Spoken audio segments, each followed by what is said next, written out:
Hi, I'm Alex Archbold, and I've been buying and selling antiques since I was 9 years old. From basements to scrapyards, I'll look just about anywhere I can to find lost antiques and collectibles. And sometimes I'll go big and buy everything. With my wife and kids, we run an antique shop in Edmonton, Alberta, Canada, filled with some of the most unique items we can find. I never know what's going to happen or who I'm going to meet. This is our life, this is our adventure, and this is Curiosity Inc. I'm home, honey. Hi everyone, I just got back from a pick. It was an adventure, went to a house and went through a whole bunch of really cool stuff.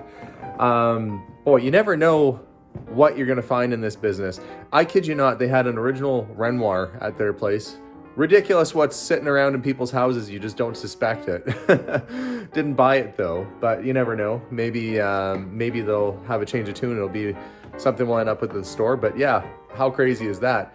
Either way, there was a lot of other really cool stuff at the house, and I wanted to show you what I picked up from this place and go through some boxes, because there are a couple boxes here that I didn't even go through. I kind of bought them more or less sight unseen, so we're gonna go through these mystery boxes together and see what's inside. So follow along as I show you today's finds and today's treasures. I don't buy lamps very often, but when they're really ornate or interesting, I do pick them up. So this is a little electric lamp with a nice frosted glass shade with painted birds and flowers on it. Thought that was kind of pretty. The lamp next to it is a fair bit older though. This is a oil lamp. So this piece would fit just like that. And then you get your glass, your chimney put in there, like so. And unfortunately, this glass shade has seen better days. It's been repaired, but I'll put this on so you guys get the idea of what it looks like. That would go like that. And not much science to these things. As long as you have a wick and you have some lamp oil, you can get that thing lit up and working again. So I'm sure I could probably make that light and work, but pretty neat looking. That would date to probably, I would say, the late 1800s, somewhere around that time period, like 1870 to 1890 is when that would be used. Probably a nice hallway or manor lamp. Nice piece. Actually, a lot of times you can see who the maker is on the end here. So this is number 1 Hinks safety lamp. Not an Aladdin style. And you can see it has a little snuffer built into it too, so you can put it out. Pretty interesting. This was kind of a neat piece, and it's easy to date. It's King Edward. So you can say, well, hey, that's Edwardian. This would have been something they sold to memorialize the king and his wife, the queen, at the time of his reign. So nice to find it, and it'd be better yet to find it as a matching set. Lucky for me, I happen to have the matching Queen Alexandra. There you see it, just right there. So I don't buy royal stuff too often, but when you have a nice little set like that you can date and put together, it's just kind of a neat little thing. This is not terribly old. It's an English silver-plated candelabra, but what I liked about it was its sort of whimsical arms that wrap around and loop, and it reminds me of Gaston. You know, be our guest, be our guest. Anyway, it's a fun piece. Still something practical that you could use at your house. So sometimes I buy things like that are more decor, but it is a good English silver-plated piece. It is hallmarked and everything. This was full of marbles when I bought it. It's been polished many, many times. You can see the copper polish all kind of smudged around there. You'd have to use a toothbrush to get that off. But this is sort of arts and crafts style, Art Nouveau, sort of in that time frame, probably around the turn of the century. Copper, I believe this would be just a water basin for pouring your drinks from. But what a cool design, and the fact that it's solid copper. It does have a hallmark on the bottom. If we look for it, it's kind of visible. I don't know if I can't get it quite in the light. There we go. Made in, can we see what it says there? They said made in England, JS&S, solid copper. JS&S would be Joseph Sankey and Sons. They were around, I think, until around 1918 or so. They sold their assets out to another company. So this being an earlier piece, somewhere between 1896 and 1918, just a beautiful design on that. Again, I don't often buy things like this, but when they're that pretty and that nice, can't leave it behind.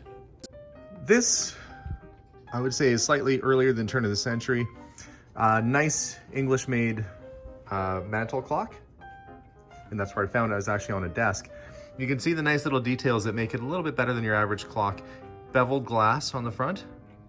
It's a nice touch. You can see the early slot screws on it. If it's machine screws, you can tell it's a little bit newer. And it's working out if you can hear it ticking away. But it still works.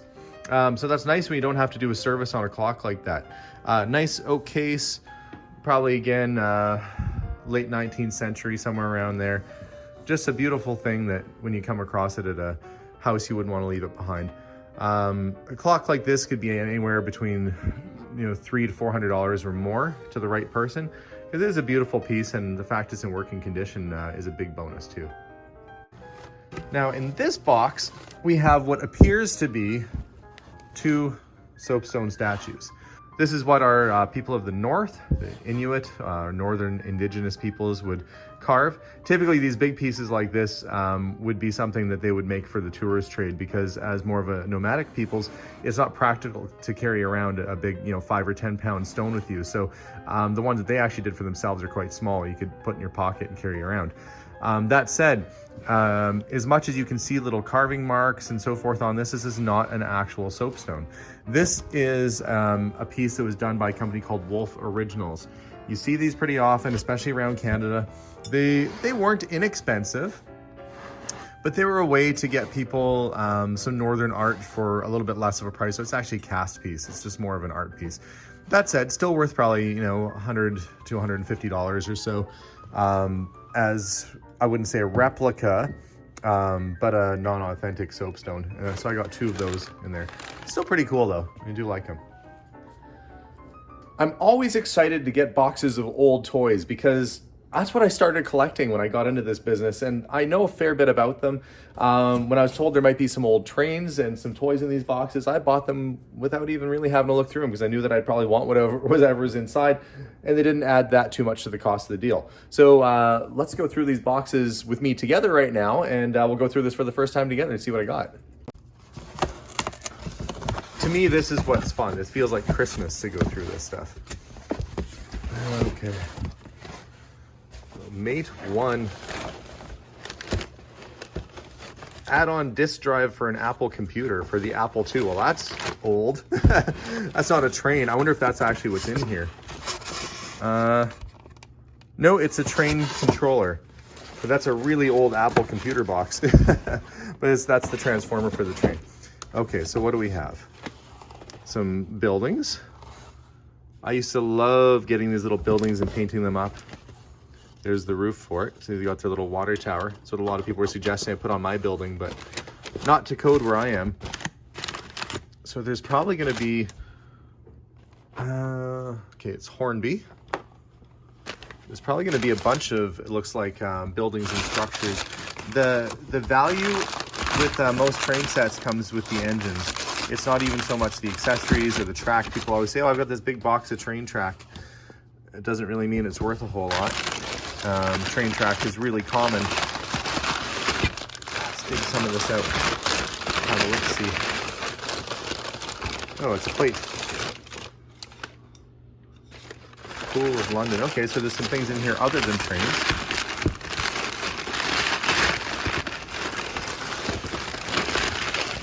Maybe just a variety box of stuff. This looks like a tie press. I think that's what that is. That's for putting your tie in to keep it nice and crisp. Your necktie would go in there, and then you clamp it down, and in the morning your tie is nice and straight and I guess unwrinkled. But what I'm after is the toys that are meant to be in these boxes. So I'm gonna keep digging here until I start to find what I'm after. Yeah, well, that box was a little disappointing. It's just some ornaments and a few little train cars, but this box is also marked train set. And it's a little heavier, so hopefully this is where we're gonna find the good stuff. Yeah, well, there's the roof off a building. What year is this paper from? 1984. Well, anything in this box has definitely been packed up for a while. So it's at least got a little bit of age to it. There's some more panels for buildings. But I'm hoping, oh, there's a train car. Tin plate's a good sign. That's a sign of early, that's Hornby Dublo. That's a good sign. We're getting back into maybe some 1950s or 60s stuff. But we need to find the engine. That's where the money's gonna be. And hopefully it's still in here.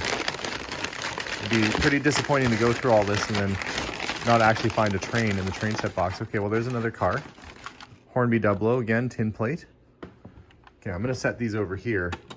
I'm gonna go through the box and empty it out and see if I can find the engine, or at least more of a complete train set. I'm sure, you know, with all this stuff wrapped in here, there's gotta be more. Okay, let's dig. Well, so far I found a bunch of train cars and some cute little buildings. And I'm getting down to the bottom of the box and some little accessories that are in here that we'll have to set aside. I'm sure those will all build a little building. But, here we go. There's at least an engine. We'll have to find the tender for it too, but you can always tell the engines are quite a bit heavier. They put this in a plastic bag, so it's wrapped differently. And it's nice that everything's wrapped up so carefully too. I hope it's all in decent condition. There it is. The Mallard. What a mighty fine looking steam engine that is. Hornby. Made in England by Meccano. That's around the same time they were making Dinky toys. That's probably late 1950s or so, somewhere in that range. Now there should be a tender or coal car that goes with it too. And I'm gonna hazard a guess that it's in one of these other bags. Let's see. I should have known this would be an English set because it's wrapped up in the British Telegraph. There's another little car carrying pipes. It looks like this was probably a good little layout at one time with all the buildings and accessories and cars that they added on to. This is a plastic car, so that's probably a little bit newer, but you know, maybe the dad had a train set and then the son added on to it.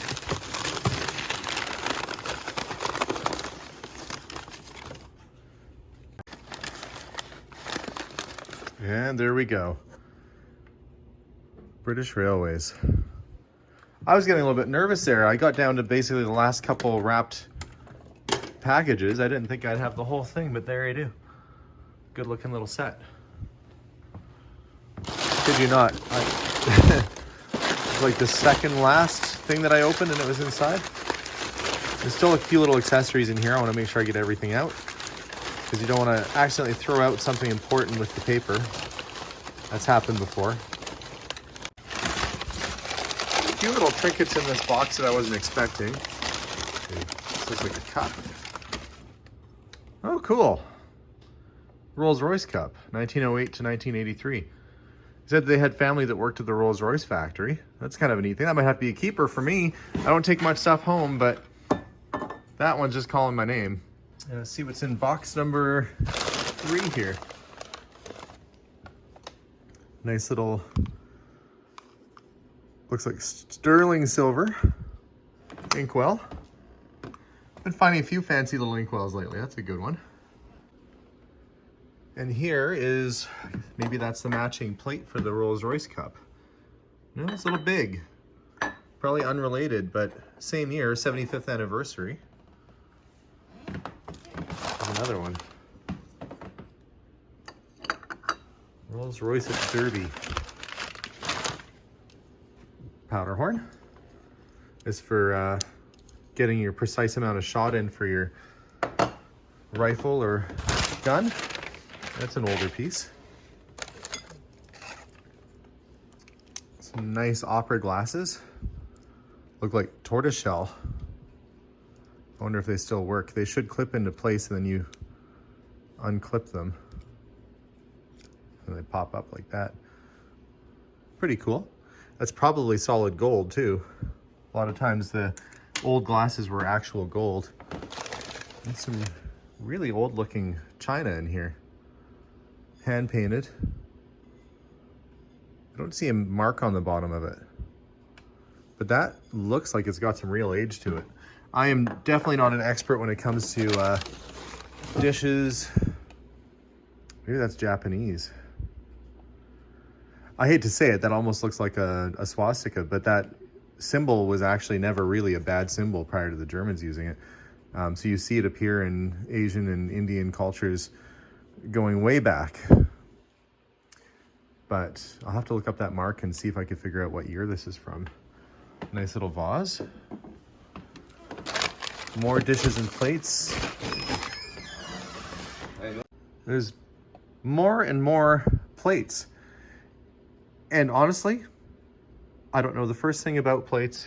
I mean, I know that you can look for generally a hallmark, or if it's an Asian piece like that, what I presume is a Japanese vase, it'll be marked on the bottom, but maybe somebody watching at home would know a little bit more about it. But to me, looking at these, look like they have some serious age to them. Maybe someone watching at home can give me a little bit of insight. I'll do a little bit of my research on my own too, but it's something I don't really carry a whole lot of unless they come in like this. Now, I was told that this would be in there. This has an interesting story to it.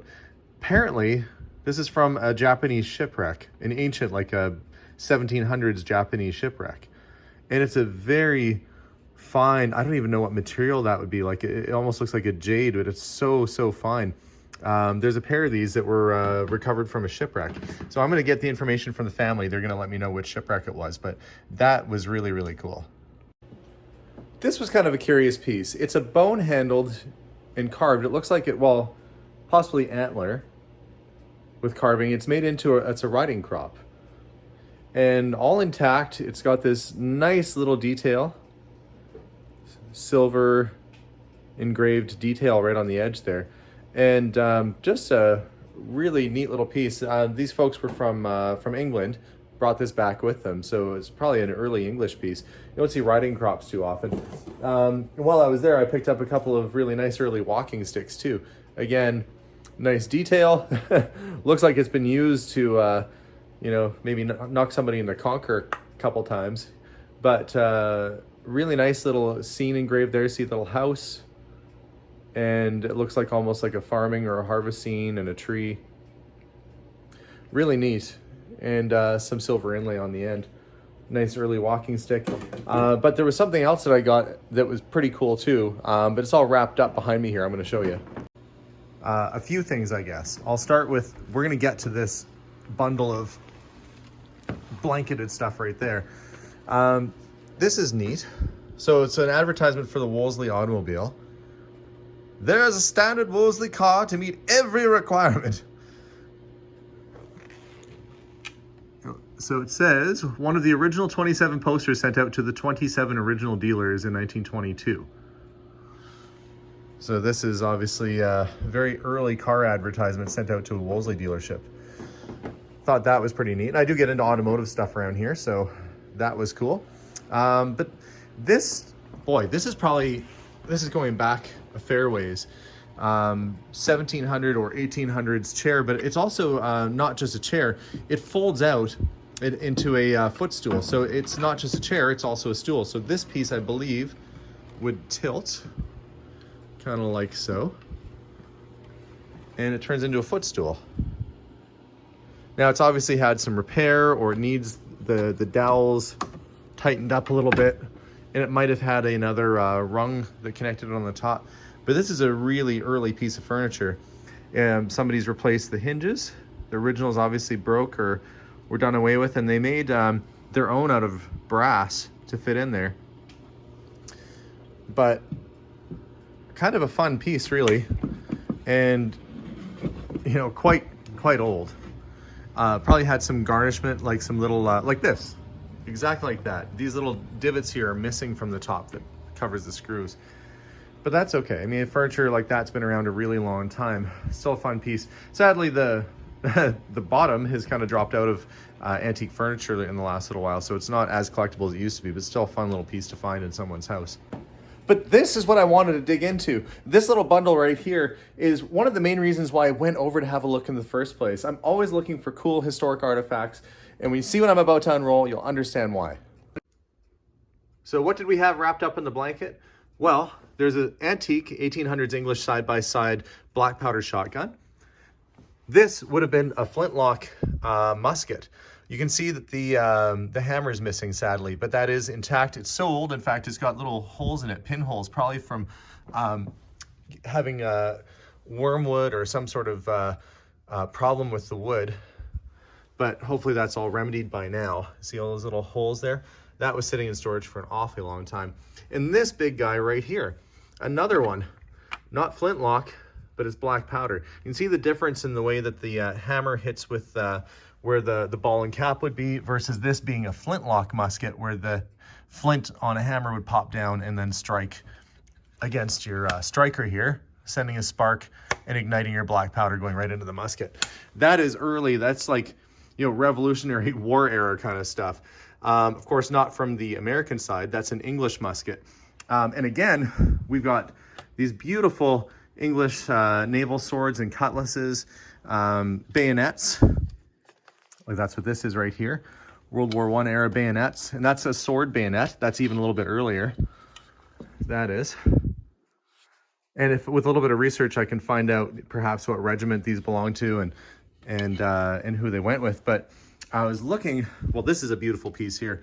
Look at the detail of the lion's head there, kind of spewing out the handle, and you can generally tell what age it is by what king has his crest on it. I believe that is a scripted G and an R, which would be King George, of course, who lost the colonies to America. So you're talking about early colonial artifacts, perhaps, you know, Georgian sword and possibly that musket as well. If these were passed down through the family, those could have been that musket and that sword might have been on the same person at one point or with the same person. Nice to find really, really early stuff. And this looks like it's so old that it looked like it was hauled out of a lake or dug out of the ground. Look at the mass amounts of pitting on this blade. But that is quite an old piece. You can see the bronze or the brass is in really good condition because it doesn't rust. But the blade itself has seen better days. Probably excavated from a battle site or pulled from a historic site at some point along the way, but here in my store now. So I'm gonna take my time and do some research on these. When you get early swords like this, there's nice little surprises. Like sometimes those are actual little rubies in the eyes of the lion. And many people use the lion's head. This is a lot of times nautical. In this case, I would say it's pretty clear to say that this is probably Second World War German, because we have, of course, the eagle, and in the eagle's feet is the swastika. So that is a World War II German, probably a fairly high-ranking officer's sword, and it has the original cloth on the sheath and everything. So surprisingly good condition. Being that this stuff came from an English family that emigrated to Canada, whose family fought in World War II on the Allied side, the only way for them to end up with a German officer's sword like that, well, they didn't really give them away. So it was probably a war prize brought back with them. But that's how you see a lot of these things come through. But I have my work cut out for me, from shipwrecked artifacts like these little Japanese bowls to the mystery Chinese vase or Japanese vase and the plates, train sets and more. It was a fun adventure today, and I love going through someone's house when they're clearing an estate and you have a chance to buy this stuff, and it's the first time that people have maybe seen it in generations, maybe hundreds of years. So it's a lot of history and it's a lot of fun, and I'm glad that I got to be the guy to go through it today. So thanks for watching today's adventure. If you have some information on these plates that I picked up, and you want to send it along to me, I don't know the first thing. I'm the worst antique dealer when it comes to this sort of stuff. I'll know more about it by the end of the day. I'll take it home and research it a bit. But if you've seen that pattern before, know something about it, please feel free to drop me a line and let me know. Otherwise, thank you very much for watching today's adventure. I have a whole big mess to clean up at the store, and I've got to get to it. So have a wonderful day, guys. We'll see you all soon, and bye for now.